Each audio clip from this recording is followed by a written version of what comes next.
நல்லதே நடக்கும்.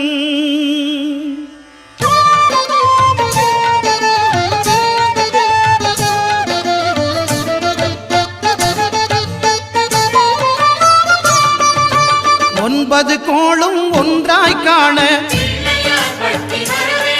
அங்கு கற்பகம் என்னும் கடவுளின் மெய்யில்